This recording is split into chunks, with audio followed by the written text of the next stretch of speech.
और समझे न बोली तहार असली राना और बाबा के जाल में धरा गई दादा कि असरा धरा और बहुत बात नहीं खे आया सरा पूरा बहुत बात होला और लाई के सने तू तो चल गइलू जब से कि सूरज के घाम हम तो देखले ना तब से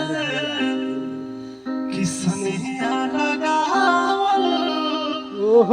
बहुत बात नहीं खे और नजरिया चुरावल